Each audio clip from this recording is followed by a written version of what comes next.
Palavra de Deus em Juízes, capítulo 6, versículo 1 ao versículo 6.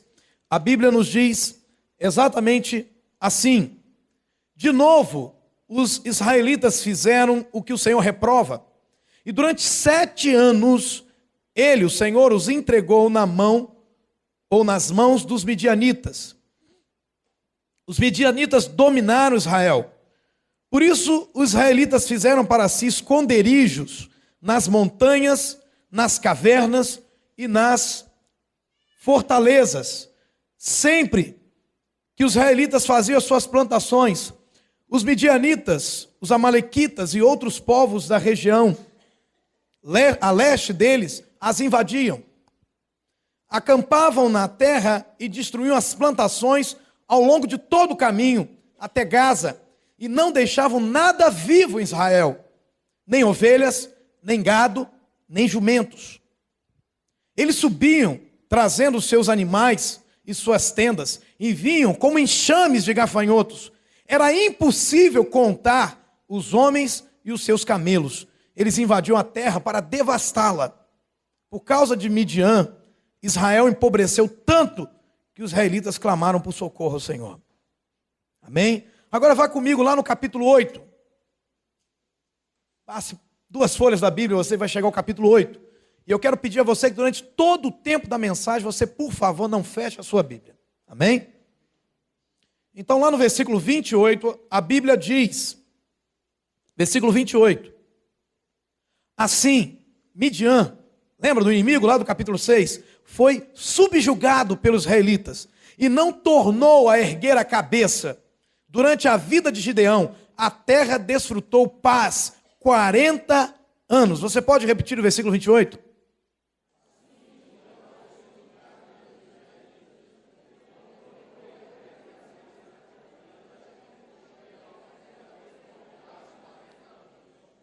Amém?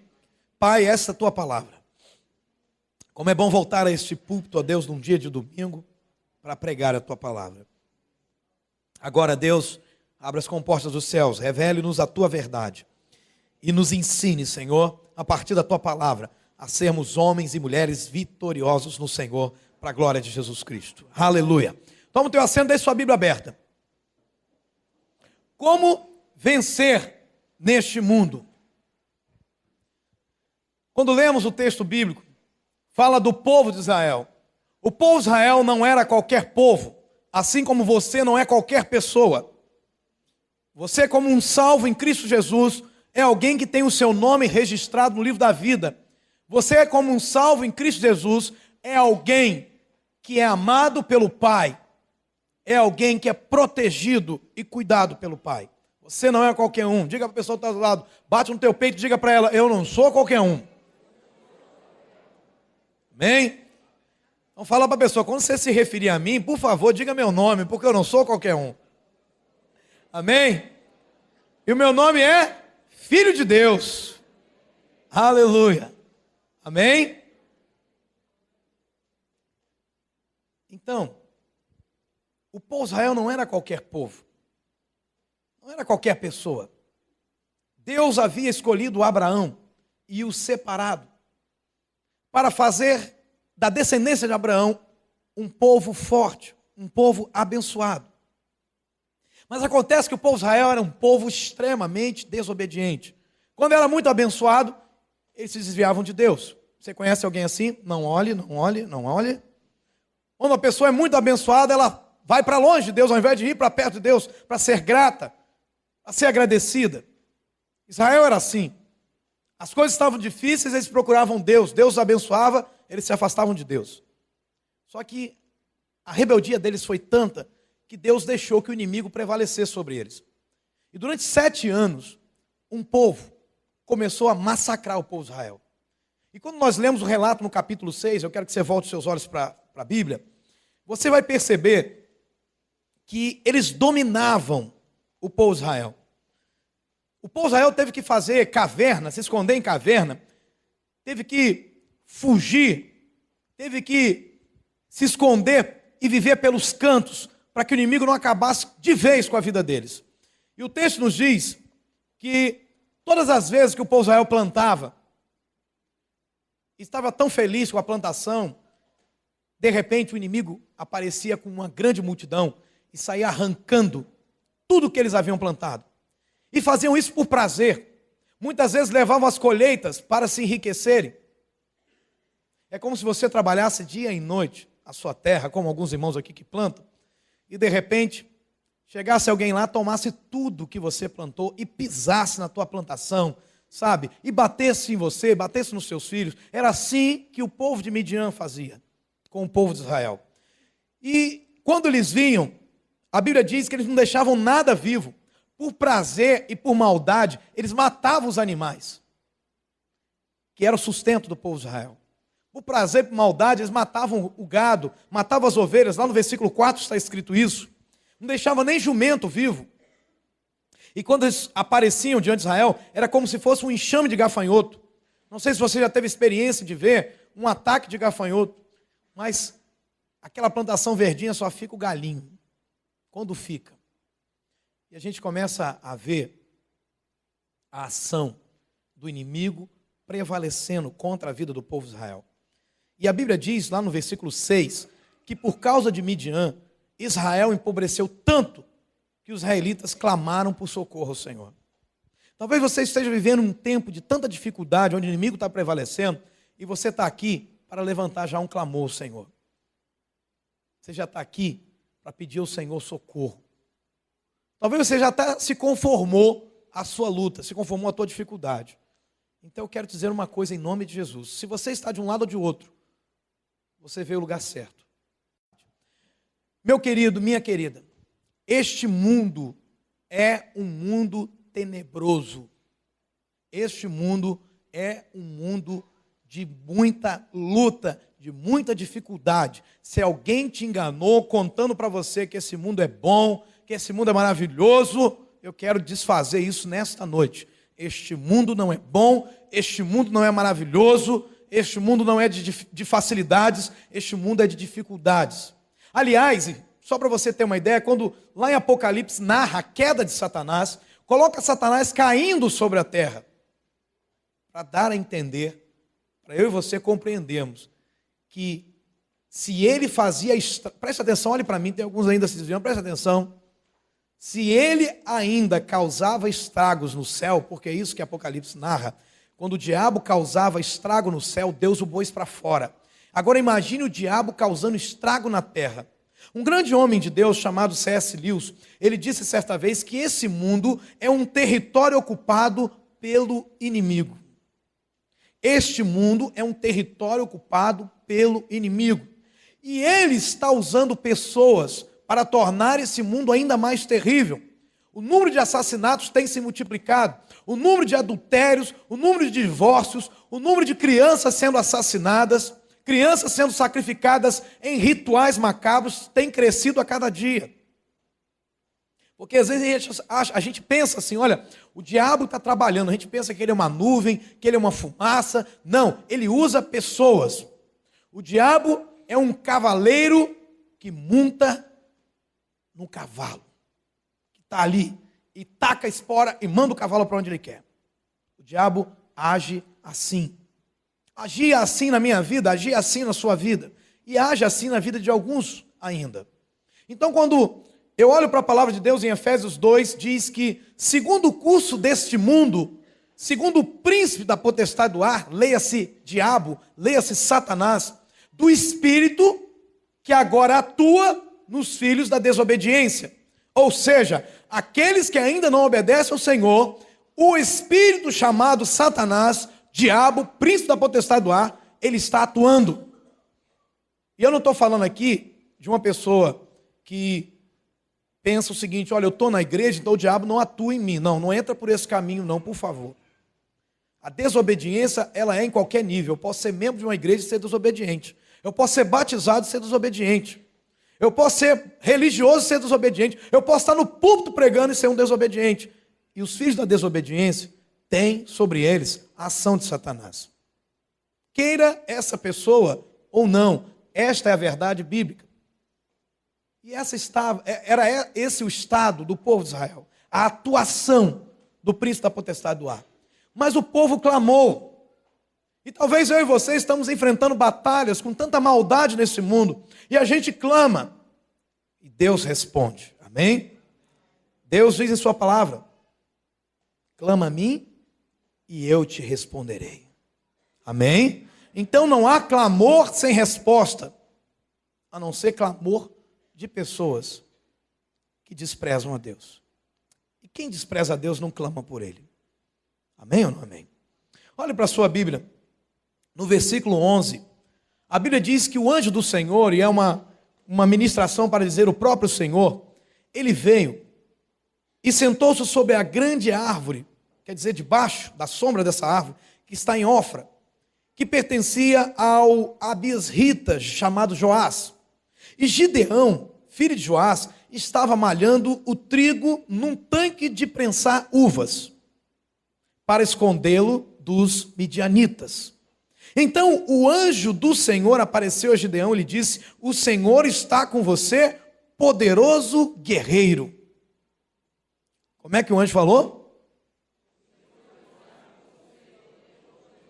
Obrigado. Agora pode dizer para quem está do teu lado.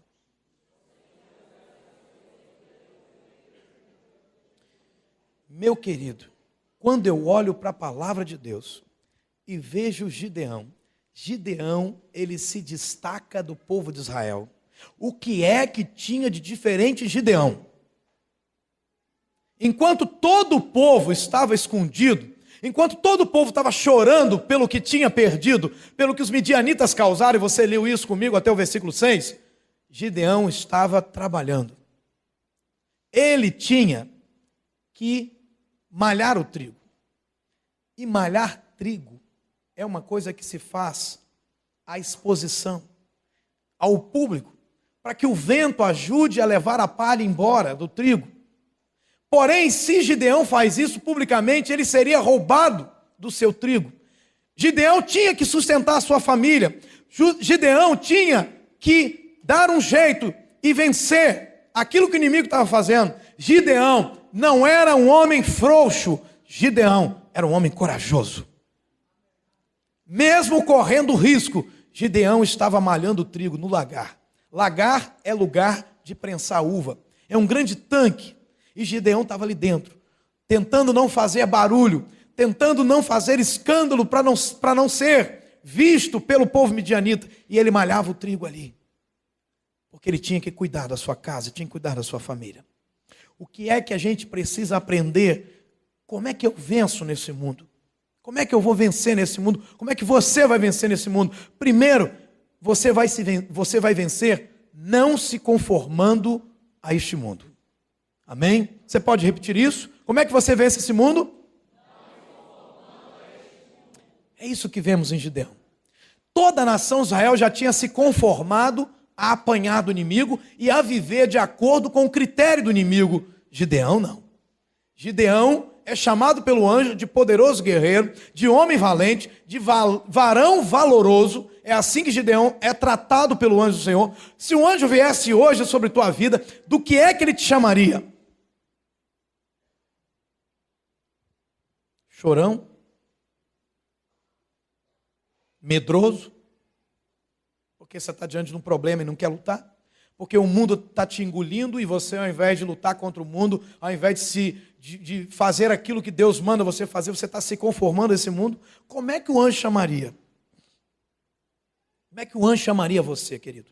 Diante das lutas da vida, diante deste mundo tão podre quanto ele é. Quando o anjo do Senhor viesse à tua vida e visse como você tem tratado a tua família, e visse como é que você tem o teu relacionamento de namoro, e visse como é que você trata com o dinheiro que Deus tem te dado, e visse como você trata no teu trabalho, do que é que o anjo chamaria?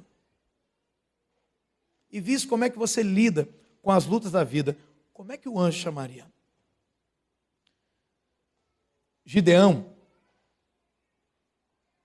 mesmo diante da ação do inimigo, da crueldade do inimigo, ele não ficou pelos cantos chorando. Ele encontrou uma maneira de enfrentar as oposições. O nosso problema é que quando a gente vê uma luta, a gente se encolhe, a gente se fecha. A gente muitas vezes tem uma atitude semelhante à do avestruz. O avestruz é um animal muito interessante. Quando ele se vê em perigo, sabe o que o avestruz faz? Ele encontra um buraco e enfia a cabeça. Ele pensa o seguinte: se eu esconder a cabeça aqui, eu não estou vendo os meus inimigos. Se eu não estou vendo os meus inimigos, então eles também não podem me ver. Tem gente assim. Tem gente que pensa que o esconderijo é o melhor lugar, mas a gente esquece que a gente não vai conseguir se esconder para sempre, nem esconder tudo que somos. Não tem como fugir dessa realidade. De um dia ou outro teremos que enfrentar as lutas.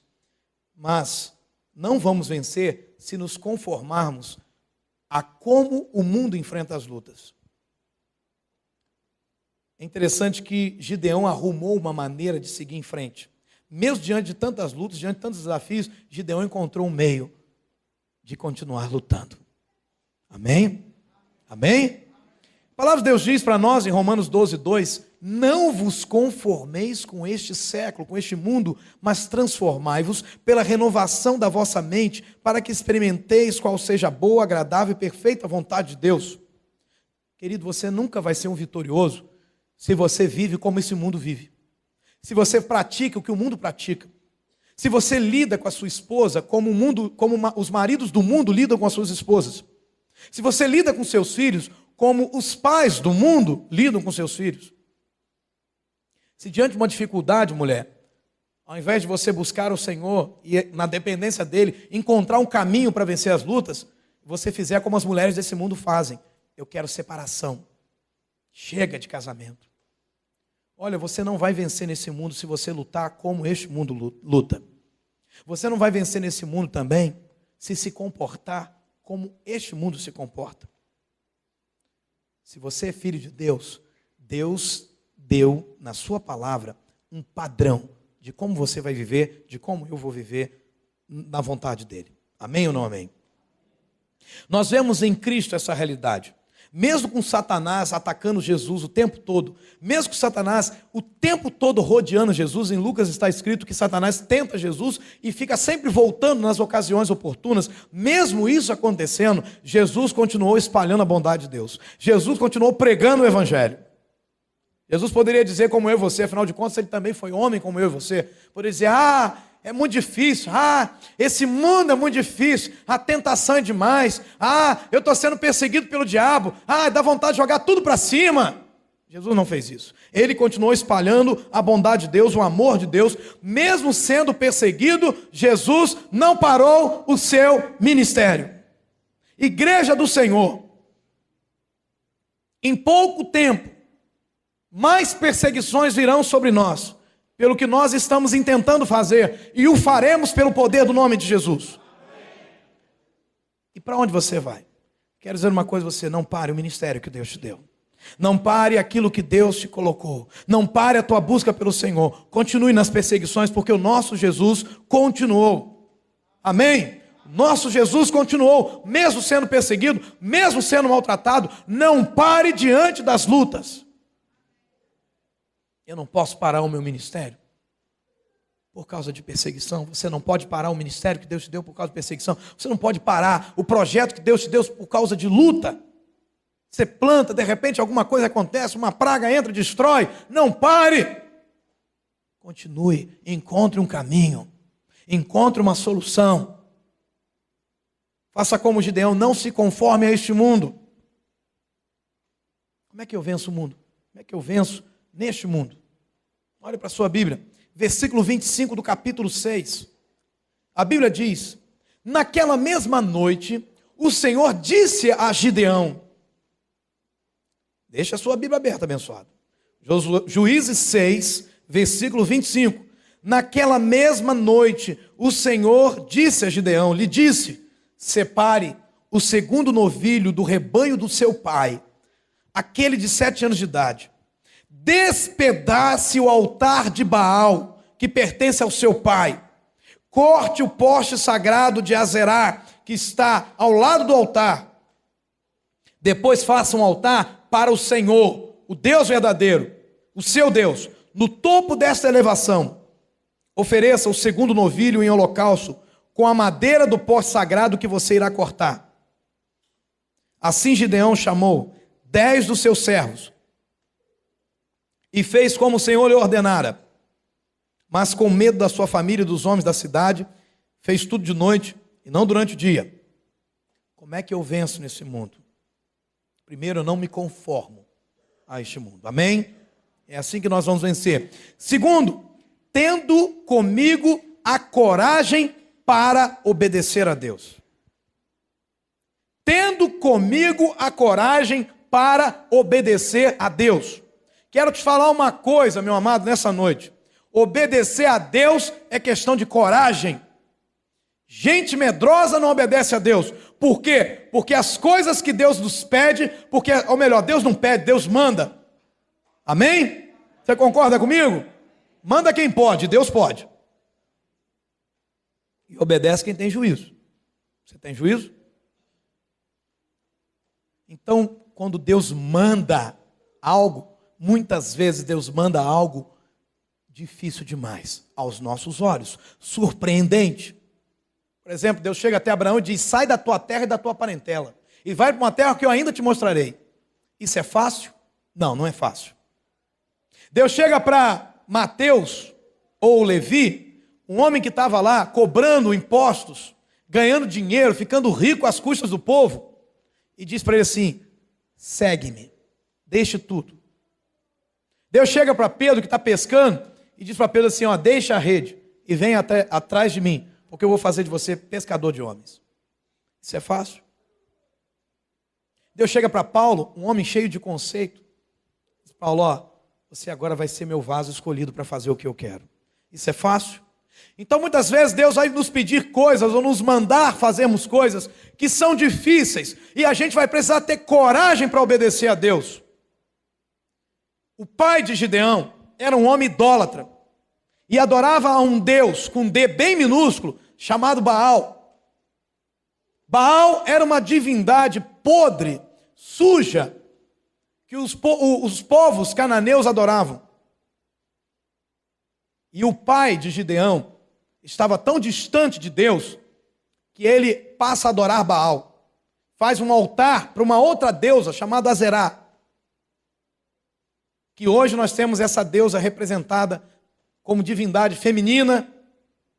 E você sabe muito bem do que eu estou falando. E ele adorava. Então Deus chega até Gideão e diz assim: Gideão, não tem um altar de Baal que o teu pai fez? Destrua. Põe ordem na tua casa, Gideão. Não tem lá o poste ídolo de Azerá? Destrua. Faça de lenha. Pegue aquele novilho que o teu pai consagrou para Baal. Mata! Mata o novilho. E o segundo novilho, ofereça a mim como oferta.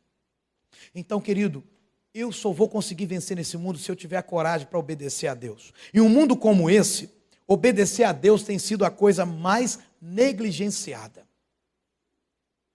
As pessoas fazem tudo, menos obedecer a Deus. Viver de acordo com os padrões de Deus tem sido abandonado por muita gente. Muita gente quer viver segundo seus próprios padrões ou segundo o padrão do mundo, mas não de acordo com a obediência aos padrões de Deus. Gideão passa a obedecer a Deus. E o mais interessante é que a ordem que Deus dá a Gideão é uma ordem difícil de ser cumprida, porque Gideão teria que ir até o seu pai, uma autoridade. E Gideão temia, porque se ele fizesse isso, a sua família o mataria. E o texto diz que ele fez isso à noite. Não fez pela manhã, mas fez à noite. Mas quero dizer uma coisa, mas fez. Este é o detalhe. Não importa, meu irmão, se você vai obedecer a Deus de uma forma clara, ou se você vai obedecer a Deus de uma forma que as outras pessoas não vão notar, mas o que você precisa fazer é obedecer a Deus, em toda e qualquer situação. Não importa se você está sendo ameaçado de um jeito ou de outro, mas obedeça a Deus. É interessante notar que tem muitas pessoas que querem vencer nesse mundo. Então Deus as chama para um compromisso, como está chamando Gideão nesse texto. E no primeiro chamado que Deus faz, vai ter que haver uma separação entre a pessoa e a sua família. Não falo de um divórcio, de um fim de um casamento, mas falo de uma separação religiosa. Vai ter que haver. Por quê? Porque quando eu passo a seguir Jesus, tem que haver separação. E Deus vai me mandar destruir os altares que eu recebi como herança da minha família. E quando se trata de obedecer a Deus, falta coragem nas pessoas. Porque elas ficam pensando, eu tenho medo do que a minha família vai pensar. Eu tenho medo do que os meus amigos vão dizer. Eu tenho medo. Mas se você mesmo com medo estiver disposto a obedecer, e de fato obedecer, mesmo que isso custe alguma coisa. Pessoas se juntaram no dia seguinte e foram até o pai de Gideão e disseram, vamos matar o seu filho, traga-o para fora, vamos apedrejá-lo. E de repente, o pai de Gideão, esse homem chamado Joás, percebe uma coisa. Ele fala assim, peraí. O meu filho foi lá e destruiu o altar de Gideão, o altar de Baal. Então, peraí, se Baal é Deus, que ele se defenda. Ninguém vai botar a mão no meu filho. Que Baal se defenda. Olhe para a sua Bíblia. Olhe lá. Ainda no capítulo 6, versículo 31. Joás, porém, respondeu à multidão hostil que o cercava. Vocês vão defender a causa de Baal? Estão tentando salvá-lo? Quem lutar por ele será morto pela manhã. Se Baal fosse realmente um Deus, ele poderia defender-se quando derrubar o seu altar. De repente, pela obediência de Gideão, o pai de Gideão, Joás, começa a perceber, peraí, tem algo diferente. O Deus que eu servia não é Deus, porque o meu filho, um homem de carne e osso, destruiu o altar dele, e até agora meu filho está vivo e nada aconteceu com ele. O Deus de verdade não precisa de ninguém que o defenda. O Deus de verdade se defende. Quando olhamos para a Bíblia, nós vemos Elias e os 400 profetas de Baal. Naquele confronto épico, histórico e muito carregado de humor. Onde os profetas de Baal começam a se machucar, chamando, Baal, vem Baal. A estratégia era simples, 2 altares para 2 deuses, Baal e o Deus Todo-Poderoso, o Senhor. Oferta nos 2 altares. Lenha nos 2 altares. E o Deus de verdade deveria acender o fogo do seu próprio sacrifício. Então, os profetas de Baal começaram a clamar, Baal, vem Baal, acende o fogo Baal, acende o fogo Baal. E Baal, nada. E de repente Elias se põe do outro lado e diz assim, peraí gente, dá um grito mais alto. Grita mais assim, Baal! Porque ele pode ser meio surdo, Elias diz. Aí ele diz, peraí, não é que ele é surdo, eu acho que ele viajou. Ele foi fazer uma viagem e está um pouco ocupado, mas continua aí gritando, gente. E eles estão lá, Baal, Baal. E Baal, nada. Até que Elias para e diz, Deus, esta é a tua glória. Manda fogo, Senhor. Só que tem um detalhe. Elias, para revelar o quanto Deus Todo-Poderoso é Deus, no tempo de seca, que faltava chuva, Elias pega um monte de água e molha o sacrifício todinho. Molha a lenha todinha. Molha o altar todinho. De forma que era tanta água que faz um pequeno riachozinho em volta, uma pequena linha de água. E o Deus Todo-Poderoso responde. E o fogo que ele manda vai lamber a água, evapora a água, vai lamber o altar e queima o sacrifício por inteiro com lenha molhada ou tudo. Deixa eu falar uma coisa, o meu Deus não precisa de lenha seca para mandar fogo, meu irmão. Pode estar encharcado, você pode estar carregado de luta, você pode estar carregado de problema, mas quando Deus manda o fogo dele, vai queimar, vai arder e vai consumir. Aleluia! Não espere lenha seca, meu irmão. Com água ou sem água, Deus é Deus. E quando você obedece a Deus,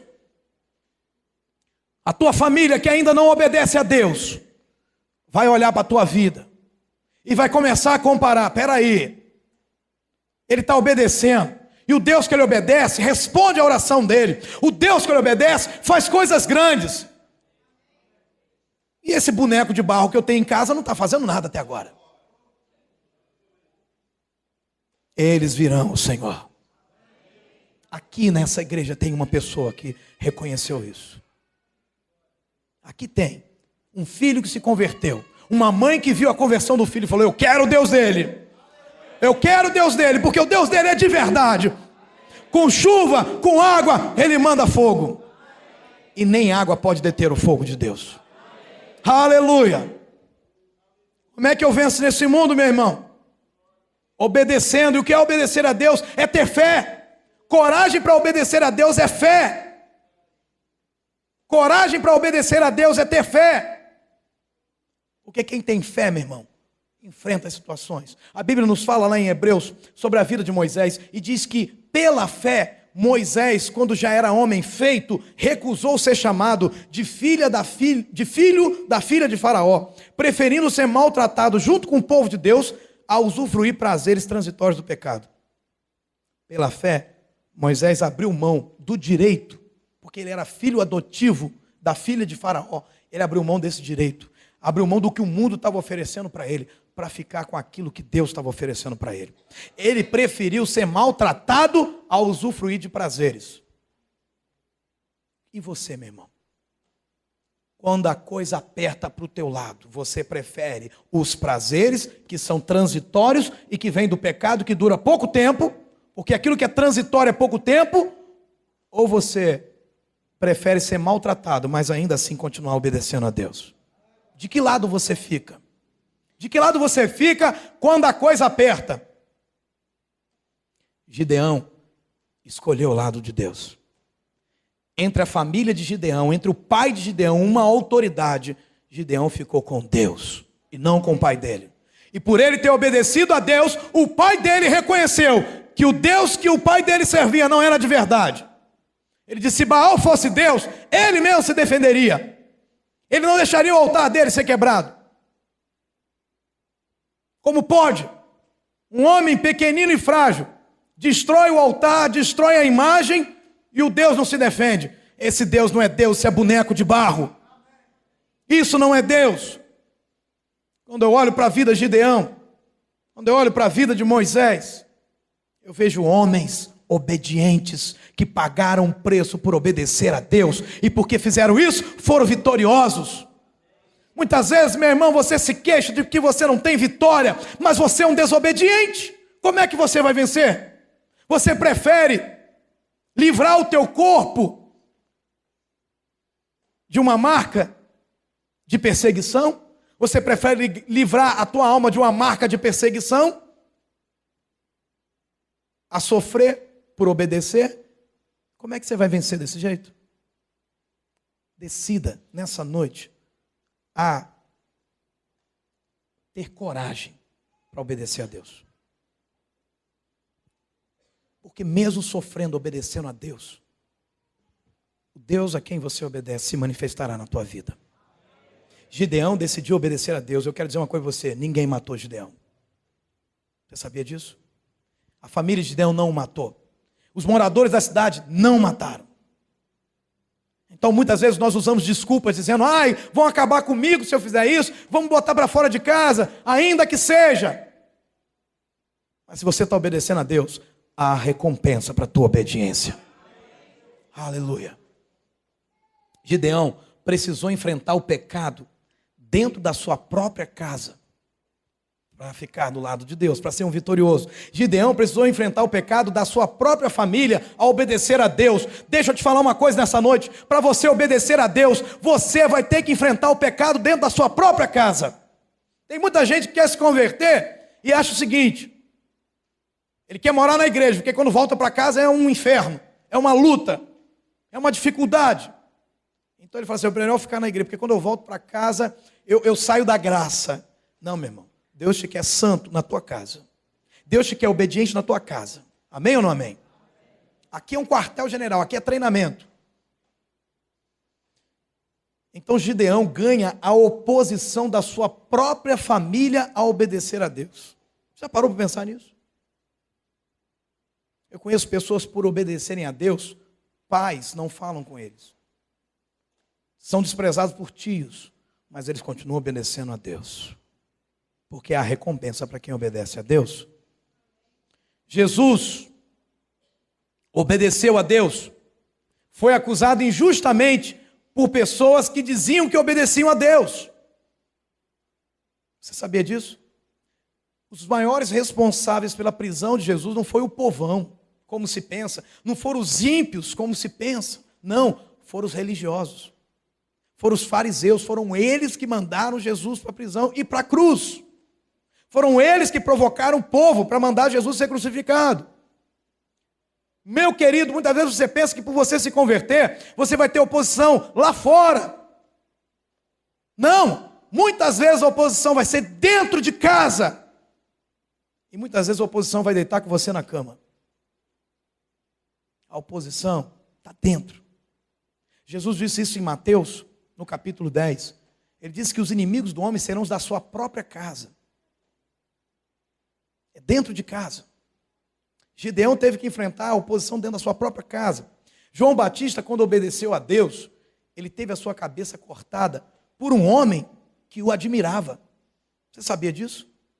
Um homem que tinha uma estima por João Batista, que o considerava, não, João é um homem sério, eu não vejo ele se metendo em nada, ele é um profeta correto, mas o próprio homem que o admirava foi o mesmo homem que deu a ordem para matá-lo, e cortar a cabeça dele, e colocar a cabeça dele numa bandeja de prata.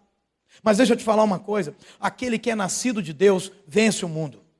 Todo aquele que é nascido de Deus vence o mundo, e esta é a vitória que vence o mundo, a nossa fé. A nossa obediência a Deus, a coragem para obedecer a Deus, é isso que nos faz vitoriosos. Porque às vezes você pode pensar que a nossa fé é assim, eu tenho uma crença, então isso me faz vencer o mundo. Não! É coragem para obedecer aquilo que Deus manda. Olhe para a sua Bíblia, versículo 36 ainda do capítulo 6. Como é que eu venço nesse mundo, meu irmão? Versículo 36. A Bíblia diz assim: e Gideão disse a Deus: eu quero saber se vais libertar Israel por meu intermédio. Deus já havia dito isso para ele. Mas ele pergunta para Deus: se vais libertar Israel por meu intermédio, como prometeste. E ele vira então e diz: vê, colocarei uma porção de lã na eira. Se o orvalho molhar apenas a lã, e todo o chão estiver seco, eu saberei que tu libertarás Israel por meu intermédio, como prometeste. E assim aconteceu. Versículo 38. Gideão levantou-se bem cedo no dia seguinte, torceu a lã e encheu uma tigela de água de orvalho. Disse ainda Gideão a Deus, ele não se deu por satisfeito: não se acenda a tua ira contra mim, deixa-me fazer só mais um pedido. Permita-me fazer mais um teste com a lã. Desta vez, faze ficar seca a lã e o chão coberto de orvalho. E Deus assim fez naquela noite. Somente a lã estava seca, o chão estava todo coberto de orvalho. Como é que você vence nesse mundo? Fazendo o que Gideão fez. Colocando lã no sereno? Não. Tendo a firme convicção da vontade de Deus na tua vida. Tendo a firme convicção da vontade de Deus. Gideão já tinha ouvido Deus falar com ele: olha, vá e liberte Israel. Mas Gideão falou assim: peraí, Deus, eu quero convicção, eu quero ter convicção. Enquanto houver dúvida no meu coração, eu quero saber da tua vontade, eu quero saber da tua resposta. E ele faz o primeiro teste, ele pega a lã, coloca lá e diz: Senhor, se a lã estiver encharcada e o chão nada, eu vou acreditar no Senhor, que o Senhor está me mandando libertar Israel. E no dia seguinte acontece exatamente como ele orou, como ele pediu. Mas aí ele não se dá por satisfeito. Deus, agora eu quero o contrário. Agora eu quero tudo em volta, molhado, e só a lã seca. E acontece. E aí então Gideão se dá por satisfeito. Querido, Gideão queria ter certeza absoluta de que não estava sendo enganado pelas suas emoções. Você tem buscado a vontade de Deus? Você tem buscado conhecer a vontade de Deus para a tua vida? Ou você está indo pelas tuas emoções? Você escolhe uma pessoa para você se casar pelas tuas emoções? Você escolhe um emprego pelas tuas emoções? Ou você quer ter convicção da vontade de Deus? Como é que funciona? Você que está em casa, está me escutando, você talvez seja alguém que liga a TV, ouve lá a pregação na TV, liga o rádio, acha outro canal, ouve outra pregação, ou seja, você ouve pregação de vários lugares. Será que você está buscando com convicção saber qual é a vontade de Deus para a tua vida? Você que está aqui nessa noite, você se dá por satisfeito só porque tem uma religião, porque é batista, porque é assembleano, porque pertence a alguma outra religião, é católico. Você se dá satisfeito por isso? Ou você está procurando conhecer a vontade de Deus para a tua vida? Ou você está procurando ter convicção do que é que Deus quer de você? Você é jovem, está procurando estudar, se formar, fazer o seu curso, a sua faculdade, baseado em quê? Em quanto se pode ganhar naquela função, naquela profissão? Ou você está procurando conhecer com convicção qual é a vontade de Deus para a tua vida? A gente vence o mundo quando a gente tem com a gente a firme convicção da vontade de Deus. Interessante que Gideão não quer lutar pelas suas emoções. O povo de Israel estava sendo massacrado. É lógico que Gideão queria ser um libertador. É interessante que Moisés comete o erro que Gideão não comete. A Bíblia diz que Moisés, quando é um homem feito, ele desce para ver o povo. O seu povo trabalhava como escravo para Faraó do Egito, construindo as pirâmides, construindo compartimentos, várias coisas. E aí, ao chegar lá, ele vê um egípcio maltratando um judeu. E Moisés sabia que era judeu porque a sua babá foi a sua própria mãe. E aí, então, Moisés vem e trava uma luta contra aquele homem, contra aquele egípcio. E como ele era alguém habilidoso, Moisés foi treinado nas lutas, nas artes. Moisés, então, dá um golpe e acaba matando aquele homem. E esconde o corpo daquele homem. No outro dia, ele vai novamente, e agora ele vê 2 judeus brigando. E ele diz assim: vocês são irmãos, parem com isso. E um deles vira e diz assim: o que é? Quem é que te levantou para ser meu líder? Quem te colocou como meu chefe? Para você me dizer o que eu tenho que fazer. Você está pensando que você vai me matar igual você matou aquele egípcio? E sabe o que aconteceu com Moisés? Por causa de não ter convicção da vontade de Deus, ficou 40 anos no deserto, cuidando de ovelha. 40 anos de sua vida, Moisés sumiu, ficou apagado. Ele ficou 40 anos. Quando ele tinha 40 anos de idade, é que esse fato que eu contei aconteceu. E ele fica 40 anos no deserto. Agora Moisés está com 80, quando Deus aparece para ele numa sarça ardente. E eu penso que ele não precisaria ficar 40 anos lá no deserto. Ele só ficou porque ele antecipou o tempo, porque ele não tinha a convicção da vontade de Deus. Quando perguntaram para ele quem te mandou, ele não tinha uma resposta. É por isso que quando está diante da sarça ardente, Moisés diz para Deus, quando Deus o envia: Senhor, eu vou, mas eu vou dizer que eu estou indo em nome de quem? Porque Moisés se lembrou, eles vão me perguntar de novo: quem te colocou como chefe? Então Deus, eu quero uma resposta para essa pergunta. E Deus responde: eu sou aquele que é. Aleluia. E quando Moisés volta, ele diz: o Deus verdadeiro me mandou, e eu tenho convicção de que foi ele, e eu vou libertar Israel da escravidão. Quando nós temos convicção, meu irmão, nada nos para. Quando eu tenho convicção de que eu estou dentro da vontade de Deus, meu irmão, diabo nenhum me para, diabo nenhum te para, quando você tem convicção que está dentro da vontade de Deus. Agora, quando você não tem essa convicção, meu irmão, você foge, como Moisés. Você tem medo, porque não há respostas para as perguntas que o diabo vai fazer. É interessante que Gideão não quer lutar pelas suas emoções, não quer lutar pela sua própria vontade de lutar. Vontade de lutar ele já tinha. Quem é que aguenta, irmão, 7 anos de escravidão? 7 anos você plantando e gente lá e destruindo a tua colheita. Ninguém aguenta. O ódio já estava dentro do coração, a ira já estava ali. Só que Gideão fala: eu não quero ir por mim, eu quero ir por ti. Você está entendendo, meu irmão? Você tem que ter convicção do que Deus está falando para você. Você tem que ter convicção da vontade de Deus para a tua vida. Para que você possa dizer: foi o Senhor que me colocou aqui. Porque quando você não tem essa certeza, você pode estar num emprego muito bom. Mas quando começa a vir a dificuldade, você fala: vou sair do emprego porque eu não estou aguentando. É muita luta, é provação demais. Mas se você tem convicção que foi Deus que colocou lá, irmão, pode alguém passar à tua frente, pode alguém ser promovido, mas se Deus prometeu algo para a tua vida e foi Ele, Ele vai cumprir. Você pode montar um negócio, e muitas vezes pode vir lutas, e você fala, não tem jeito, eu vou fechar. Mas se você está debaixo da convicção de Deus, foi Deus que me deu aquela visão, pode ir em frente que não vai fechar não, irmão. É isso que acontece com a igreja do Senhor. Deus criou a igreja, e mesmo que o diabo já tentou destruir a igreja de diversas formas, mesmo que se levantem homens para perseguir a igreja do Senhor, mesmo que pastores sejam assassinados, mesmo que crentes sejam pisoteados, a igreja continua crescendo e continua de pé, meu irmão. Porque a igreja foi feita debaixo da convicção da vontade de Deus. A igreja não foi inventada por homens, o evangelho não foi inventado por homens. Já queimaram a Bíblia em praça pública, mas a Bíblia continua de pé, meu irmão. Mais pessoas se convertem a cada ano que passa. O evangelho cresce na nossa nação. Todo mundo está conhecendo o evangelho. China está tendo muitos convertidos. Japão tem convertidos. A Europa está começando a receber um fogo novamente. Porque debaixo da convicção da vontade de Deus ninguém te para, meu irmão. Você tem convicção da vontade de Deus? Quando Deus me chamou para o seminário, a minha e minha esposa, chegou um momento que a gente não tinha mais condições de pagar o seminário. A gente então sentou e conversou e ela disse, olha, eu vou parar. E eu vou te ajudar a pagar o seu, porque não tem jeito.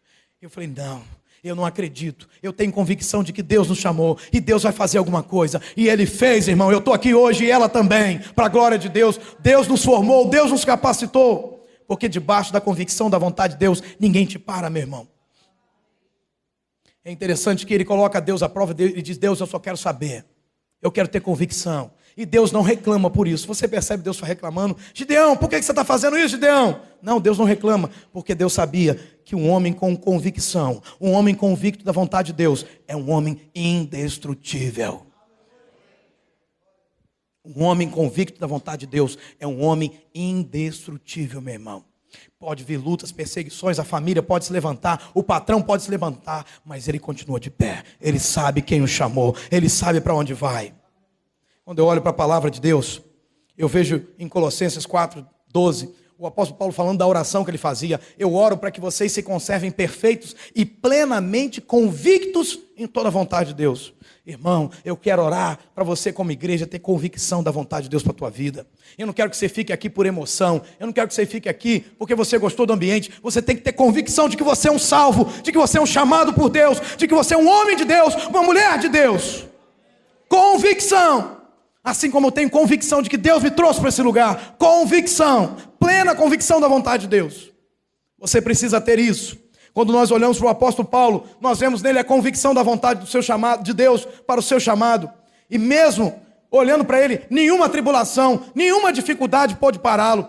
Querido, é dele uma das frases que a gente usa em todos os lugares. Ele diz algo assim: porém, em nada considero a vida preciosa para mim mesmo, contanto que complete a minha carreira e o ministério que recebi do Senhor Jesus para testemunhar o evangelho da graça de Deus. Sabe o que ele está dizendo? Ainda que eu morra, eu só quero cumprir o que Deus mandou fazer. Eu tenho convicção, é o que Paulo dizia. Onde você tem colocado a tua confiança? Você tem convicção de que você está dentro da vontade de Deus? Você tem convicção? Ou você está no oba-oba? No Maria vai com as outras. Porque é isso que nós vemos no mundo de hoje, meu irmão. Pessoas enchem as igrejas, no Maria vai com as outras. Um vai e diz assim, é bom, então vamos. Mas não tem convicção. Se é, de fato, a Bíblia que está sendo pregada. Outros dizem assim, não, olha, a vida toda foi assim, a tradição da nossa família sempre foi essa. A religião predominante da nossa família sempre foi essa. Então vamos continuar nessa religião. São pessoas, Maria vai com as outras, são pessoas que vão para o oba-oba. Não têm convicção do que elas querem. Paulo diz, eu tenho uma certeza, a minha vida não é mais importante do que a convicção da vontade de Deus. Então, pode vir tribulação, pode vir luta, eu não vou parar.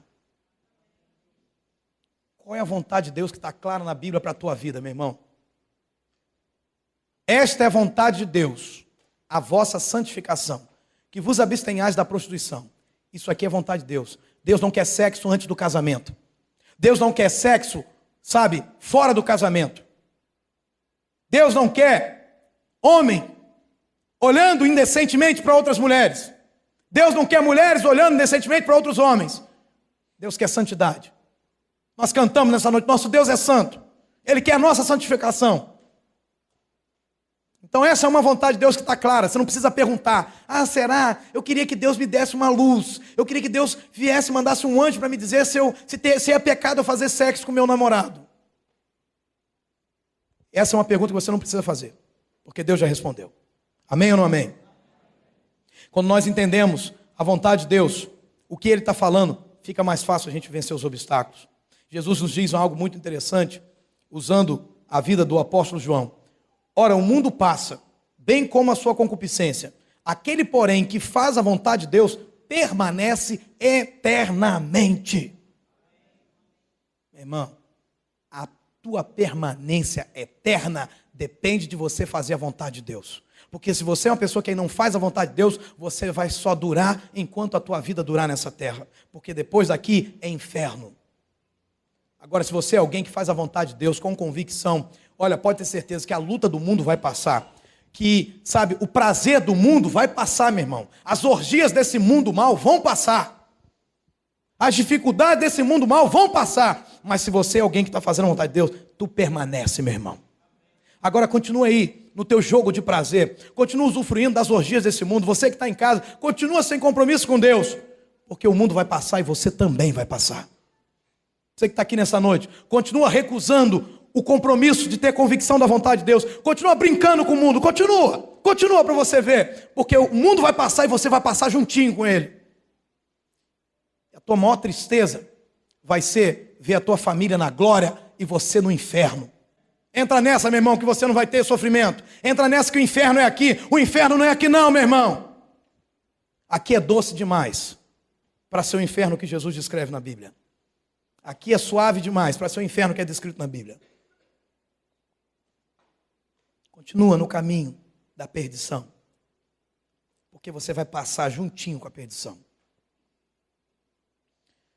Como é que eu venço nesse mundo, meu irmão? Olhe para a sua Bíblia, agora no capítulo 7 de Juízes. Não deixa a Bíblia, meu irmão. Não deixa a Bíblia. Vitória só é possível contra esse mundo com a Bíblia. Sem Bíblia eu vou te dar aqui autoajuda. E não vai dar certo, porque você vai tentar amanhã e vai dar tudo errado. Agora com Bíblia, meu irmão, é vitória na certa. Olha aí, irmão. Segura a revelação de Deus, irmão. Veio do alto. Juízes capítulo 7, versículo 2. O Senhor disse a Gideão, na hora que ele leva o povo contra os midianitas: você tem gente demais para eu entregar Midian nas suas mãos, a fim de que Israel não se orgulhe contra mim, dizendo que a sua própria força o libertou. Anuncie, pois, ao povo que todo aquele que estiver tremendo de medo, se borrando, pode ir embora no Monte de Gileade. Então 22.000 homens partiram e ficaram apenas 10.000. 22.000 disseram: a gente está com medo, fomos. Olhe para a Bíblia ainda. Versículo 4. Mas o Senhor tornou a dizer a Gideão: Deus Todo-Poderoso, ainda há gente demais. 10.000 pessoas é muito. Ele disse: desça com eles agora à beira da água, e eu separarei os que ficarão com você. Se eu disser, este irá com você, ele irá. Mas se eu disser, este não irá com você, ele não irá. Como é que Deus ia fazer um negócio desse, irmão? Olha para mim, no meio de 10.000 pessoas, sabe que Deus fala assim: você vai, você não? Aí Deus criou uma estratégia. Olha para a Bíblia. Assim Gideão levou os homens à beira da água, e o Senhor lhe disse: separe os homens que beberem a água, lambendo-a como faz o cachorro, daqueles que se ajoelharem para beber. O número dos que lamberam a água, levando-a com as mãos à boca, foi de 300 homens. Todos os demais se ajoelharam para beber. De 10.000, 9.700 voltaram. Apenas 300 ficaram. E o Senhor então disse a Gideão: com os 300 homens que lamberam a água, eu livrarei vocês e entregarei os midianitas nas suas mãos. Mande para casa todos os outros homens. Eu sempre tive uma intriga com esse texto. Eu nunca consegui entender o que é que Deus estava querendo com esse negócio de lamber água. Igual cachorro. Eu nunca consegui compreender esse negócio. Mas um dia Deus me revelou através da pregação de um homem de Deus. Como é que eu venço nesse mundo? É interessante eu pensar o seguinte: Deus vai retirando cada pessoa que estava do lado de Gideão. Gideão tinha com ele 32.000 pessoas. Gideão tinha com ele. Entre 32.000, pensa comigo, 32.000 pessoas. Deus vai retirando um por um. Ele tira primeiro 22 mil, ficam 10 mil. Depois ele tira 9.700. Mas o critério que Deus usa nos dois é o mesmo princípio que vai fazer com que eu e você vença o mundo. É interessante que Deus vai usando um critério que vai mostrar que Deus sabe toda a verdade. Aquela verdade que você não sabe. Deus sabe. Deus sabia quem estava ali e que não servia. E Deus tira 31.700 pessoas de perto de Gideão. Por que isso, pastor? O que Deus estava querendo? A questão é o seguinte, meu irmão. Medroso, quando vê o perigo, ele deixa o seu general, o seu líder, sozinho e vai embora. Então Deus queria alguém que estivesse do lado de Gideão para lutar com ele. Então, 22 mil já não prestava, foram embora. Ficaram 10 mil. Pastor, e por que esse negócio de lamber a água igual cachorro? É porque quem se ajoelhou para beber da água, ele enfiou a cara dentro da água e olhou para baixo. Mas quem lambeu igual cachorro, ele ficou passando a língua na água e olhando para o seu general, olhando para Gideão. Sabe o que quer dizer isso? Como é que você vence no mundo? Quando você tem ao seu lado pessoas que verdadeiramente se importam com você. Os 300 estavam de olho em Gideão. Os 300 não desviaram o olho de Gideão, porque vai que alguém tenta atacar Gideão. Eles estão lá prontos para a batalha. Eles estão prontos para morrer por Gideão. Eles estão prontos para defenderem Gideão. Irmão, quem é que está cercando a tua vida? Você está com gente que está pronta a morrer por você? Ou gente que no primeiro momento da dificuldade vai vazar da tua vida? Será que você tem que perder tudo para descobrir que os amigos que você diz que tem não são teus amigos? Será que você tem que continuar no mundo curtindo adoidado para descobrir que quando vier uma doença para você, ou quando acontecer, igual aconteceu com uma outra pessoa que sofreu um acidente, foi internado, e os amigos não puseram os pés lá para visitá-lo, os amigos estavam com ele dentro do carro, os amigos estavam bebendo com ele, nunca mais foram lá? Será que você vai ter que acontecer com você igual aconteceu com uma outra pessoa que tinha muito dinheiro e perdeu tudo, e os amigos que andavam bebendo com ele, curtindo com ele, comendo churrasco na casa dele, foi tudo embora? Será que você vai ter que deixar que aconteça com você igual aconteceu com uma outra pessoa? Que enquanto também fazia festa na sua casa, todo mundo ia para lá, depois que se converteu, ninguém mais apareceu? Até os parentes o renegaram? Será que você vai ter que passar por isso? Como pastor, eu sei quem está disposto a morrer por mim. Deus tem me mostrado isso. Ele vai só separando. Ó, esse aqui está do teu lado, mas primeira dificuldade ele vai correr. Esse aqui, meu filho, diz que está com você, mas na hora que a tempestade vier, meu irmão, ó, vai vazar. E eu quero te falar uma coisa. Não é a maioria que está do teu lado. Não é a maioria que está disposta a morrer por você ou se importar por você. De 32 mil, são apenas 300. Sabe quanto que dá? Menos de 1%. Menos de 1%. Mas eu quero te falar uma coisa, meu amado. 9.700 tiraram os olhos do líder. 300 continuaram com os olhos nele. Tu quer vencer? Continua com teus olhos no teu líder, meu irmão. Continua. Enquanto teu líder está com os olhos num líder maior que é Jesus. Você quer vencer? Continua com os teus olhos no teu líder maior que é Jesus. Continua olhando para ele, meu irmão. Não tira os olhos dele não, porque você vai vencer assim. Os 300 que estavam com Gideão venceram junto com Gideão. Estavam olhando para Gideão. É interessante, meu irmão, que quando a gente olha para a palavra de Deus, o critério que o Senhor usa vai mostrando que 22 mil no primeiro momento recuam e se declaram medrosos. Ó, eu sou medroso, eu assumo, é isso aí mesmo. Eu tenho medo de dormir no escuro, mamãe. Não tem jeito não, mamãe. Se eu só não dormir comigo, eu vou fazer xixi na cama. Assume logo o seu medo. No segundo momento, 9.700 recuam e se declaram, sabe como? Egoístas. Eles vão beber água e estão pensando só neles. Não querem nem saber do general deles. O segundo momento é esse. 9.700 se declaram egoístas. 22 mil se declaram medrosos. Então, meu irmão, muitas vezes você tem do teu lado gente, primeiro, que é medrosa. Quando você passar por luta, ó, vai, ó, vazar. No segundo momento, você tem do teu lado gente egoísta, que está aí porque quer sugar de você. Que se aproxima de você porque você tem dinheiro, que se aproxima de você porque você tem conceito, que se aproxima de você porque você banca tudo para todo mundo. Então você tem 9.700 do teu lado, meu irmão, no meio de 10 mil, que é aproveitador, que diz que te ama, Mas quando você vira as costas, enfia a faca em você. O mundo funciona desse jeito. Esses 9.700 que tiraram seus olhos do seu líder, daquele a quem eles deveriam defender. Eles tinham um compromisso de defender Gideão, mas eles estão com tanta sede que não estão nem aí para Gideão. Eles estão preocupados com a sede deles. Tem gente que está do teu lado, meu irmão, tem gente que está do meu lado, que está preocupado com a vida dele. Quando ele conseguiu o que ele quer, ele vai embora. Tem gente que está do lado de Deus, a mesma coisa, está aqui por causa de milagre, está buscando Deus que quer bênção. Depois que Deus dá a bênção, vaza. Tem muita gente que é igual político. Quando tem o que ele quer, que é o teu voto, ele vira as costas para você.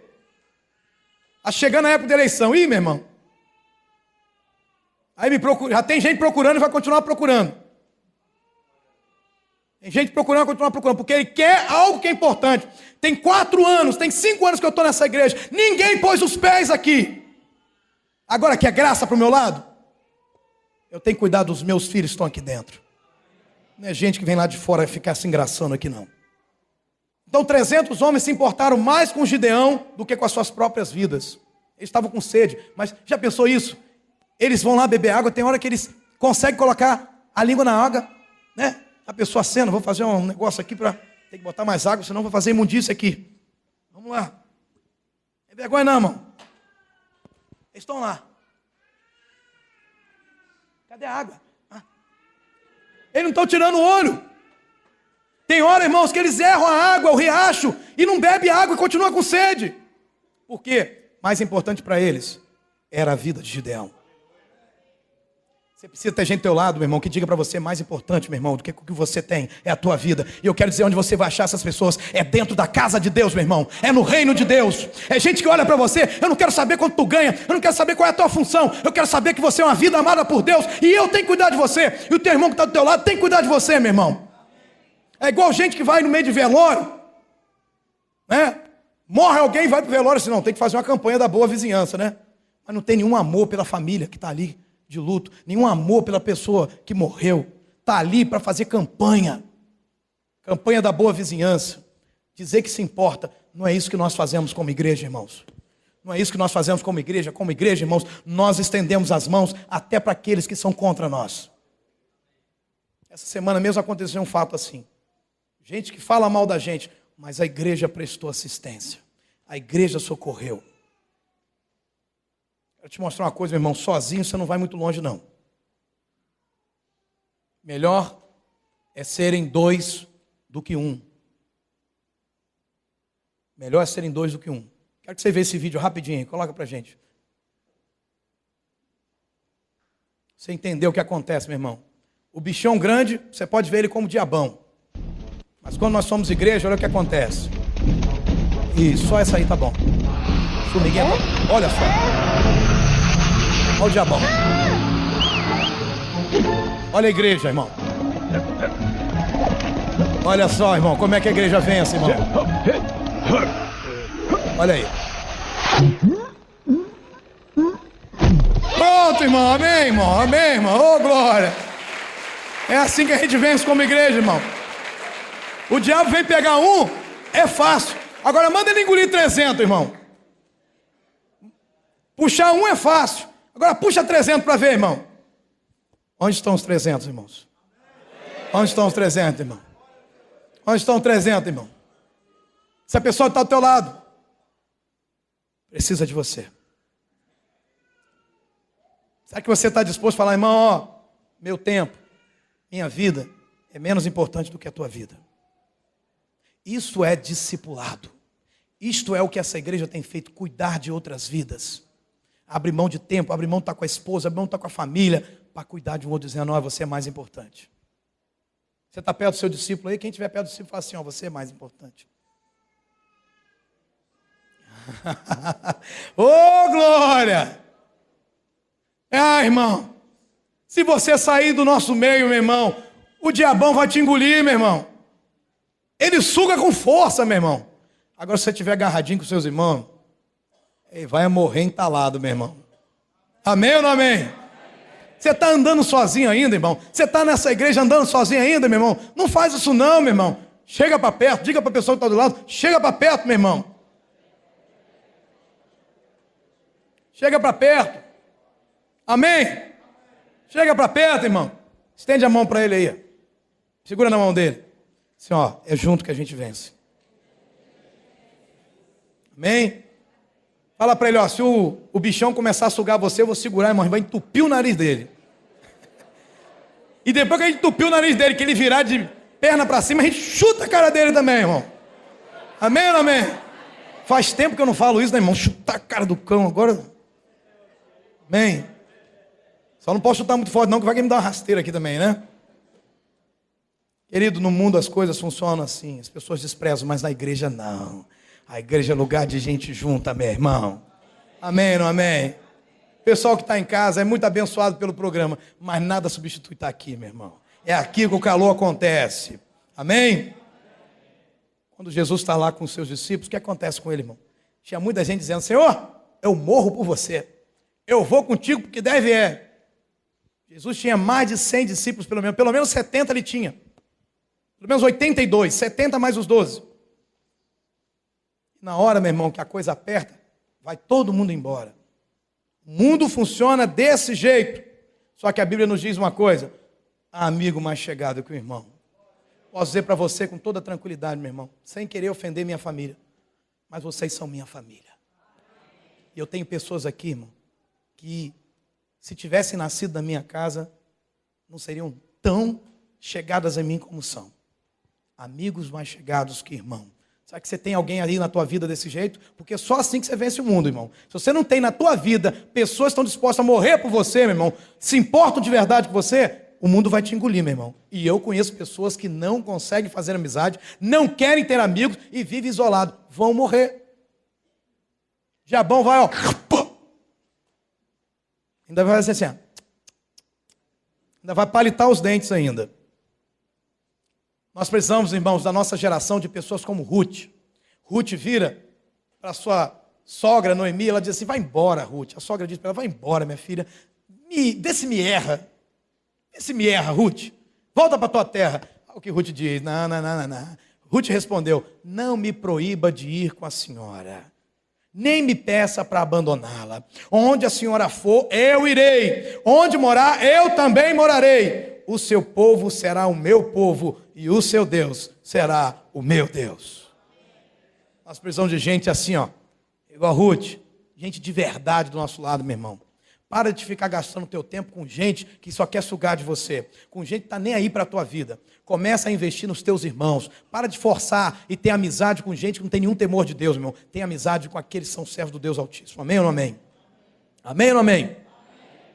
É por isso que nós olhamos para a Bíblia e vemos pessoas assim, dispostas a cuidarem do seu líder e jamais se importarem consigo mesmas. É por isso que os 300, na hora do ataque, os midianitas gritam assim, espada do Senhor e espada de Gideão.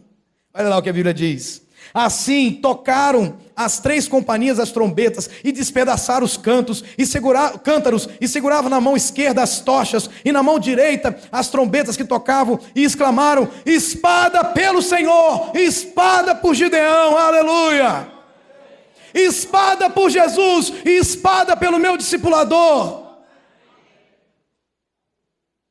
espada por Jesus, espada pelo meu discípulo. Espada por Jesus, espada pelo pastor Rodrigo também. Vai me deixar sozinho não, irmão.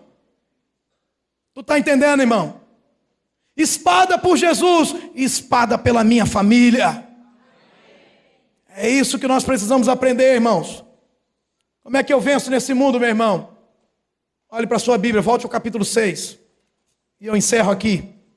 Versículo 14 a 16. Pessoal em casa deve estar tudo chorando agora. Acabou a transmissão.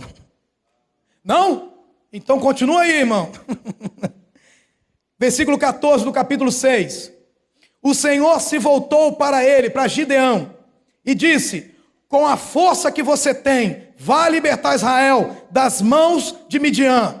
Não sou eu quem o está enviando? Ah, Senhor, respondeu Gideão, como eu posso libertar Israel? O meu clã, a minha família, é a menos importante de Manassés. Eu sou o menor da minha família. Olha como é que Deus diz que ele vai vencer. eu estarei com você, respondeu o Senhor, e você derrotará todos os midianitas, como eles fossem um só homem. Como é que você vence nesse mundo, meu irmão? Quando você tem ao seu lado o próprio Senhor. É assim que você vence. Quando Deus de fato está contigo. Tem muita gente que diz assim, não, eu estou com Deus. Tá, mas Deus está contigo? Ah, não, Deus está comigo. O que é que tem na tua vida que garante isso? Você é alguém que está obedecendo a Deus? O que é que tem na tua vida? O homem pode ter recurso financeiro, o homem pode ter várias coisas, mas se ele não tiver dependência de Deus, ele é um fracassado, ele é um perdedor. João 16:32. Eis que vem a hora e já é chegada, Jesus diz, em que sereis dispersos, cada um para a sua casa, e me deixareis só. Contudo, não estou só, porque o Pai está comigo, aleluia. E a gente fala assim, oh meu Deus, baixa um pouquinho, abençoado, baixa um pouquinho. Oh meu Deus, Jesus ficou sozinho, todo mundo abandonou. Olha o que Jesus diz, eu não estou só, porque o Pai está comigo. Ah, pastor, eu estou sozinho na igreja, não tem ninguém da minha casa. Você não está só, porque o Pai está contigo.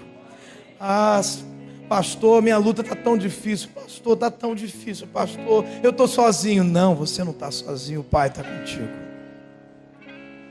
Você está entendendo como é que você vence nesse mundo?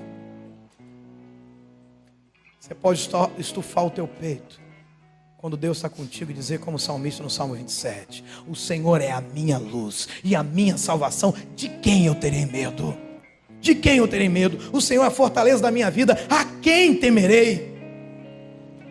Para a gente vencer, a gente precisa de alguém mais forte que nós. Amém? A gente precisa de alguém maior que nós, para que a gente possa vencer esse mundo mal. Sabe, querido, você não tem vencido, você está lutando sozinho. Você está fazendo tudo errado. Por isso que você não está vencendo. Todas as lutas dessa terra nós podemos vencer se tão somente nós nos aliarmos ao Senhor. O diabo não tem medo de mim e de você. O diabo tem medo quando eu estou de mãos dadas com meu Jesus, irmão. Ele não chega perto, ele não toca em mim. A Bíblia diz que aquele que é nascido de Deus, o maligno, não lhe toca. Aleluia. João 16:33, Jesus diz, eu digo isso para que por estarem unidos comigo, vocês tenham paz. No mundo vocês vão sofrer, mas tenham coragem, eu venci o mundo. Fica aqui, ó, comigo, que a gente vence, que você vence. Porque eu venci você, eu vou te ensinar o caminho da vitória. É só anda aqui agarrado comigo. Jesus está dizendo isso para você nessa noite. Meu irmão, pega na mão de Jesus, anda colado com Ele, porque você vence. Amém ou não amém? Em Hebreus 13:5 ele diz, porque o Senhor tem dito, Ele tem dito, de maneira nenhuma te deixarei, nunca jamais te abandonarei. Se eu tenho essa promessa, meu irmão, eu vou ter medo de quê? Qual é o problema que vai parar? Qual é o problema que vai me vencer?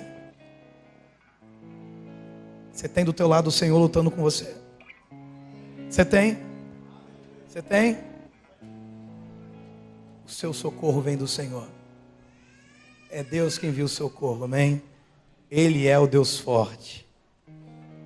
Tu és o meu Deus, meu refúgio, fortaleza.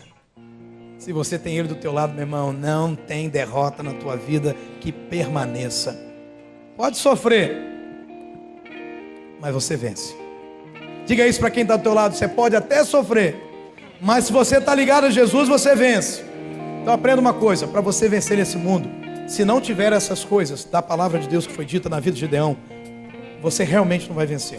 Tenha certeza do que eu estou te falando. O que é que você precisa ter, meu irmão? Quais são as coisas responsáveis pela tua vitória? Primeiro, vamos falar juntos? Não com ele, quer dizer, com este mundo. Depois,